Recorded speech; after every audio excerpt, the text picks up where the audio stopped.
Super hero films வந்து இந்தியாவில் பெரிய அளவில் ஒர்க் அவுட் ஆனதில்லை. காரணம் என்னன்னா, காமிக்ஸ் வந்து அவங்கக்கிட்ட வந்து ரொம்ப பெரிய அளவில் வந்து பேசப்பட்ட விஷயம். ஆனால் நம்ம தமிழ்நாட்டிலையும் சரி, இந்தியாவிலையும் சரி, காமிக்ஸ் விஷயங்களோ இல்லை சூப்பர் ஹீரோ விஷயங்களோ ரொம்ப பெருசாக பேசப்பட்டது இல்லை.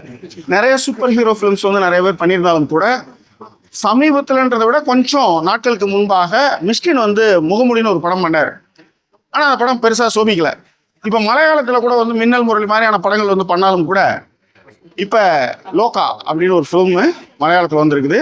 இந்த திரைப்படம் சூப்பர் ஹீரோ மையமாக வைத்து கதைக்களத்தை மையமாக வச்சு வந்திருக்கு. பெங்களூரில் வெங்கடேஸ்வர லேஅவுட்டில் இருந்தேன். அப்போ எனக்கு வந்து பக்கத்தில் இருந்த தேட்டர் வந்து லக்ஷ்மி தேட்டர், தாவக்கரையில் இருக்கிற லக்ஷ்மி தேட்டர் தான். அந்த தேட்டருடைய வால் டு வால் ஸ்க்ரீனும் சரி, அவங்களுடைய மெயின்டெனன்ஸும் சரி ரொம்ப சூப்பராக இருக்கும்.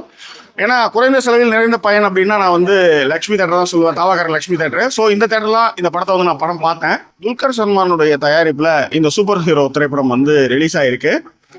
பொதுவாக சூப்பர் ஹீரோனாலே ஒரு ஆண்களை தான் மையமாக வச்சு எடுத்திருப்பாங்க. பட் இந்த திரைப்படத்தில் வந்து கல்யாணி பிரியதர்ஷனை முக்கிய கதாபாத்திரமாக வச்சு இந்த திரைப்படத்தை வந்து எடுத்திருக்காங்க.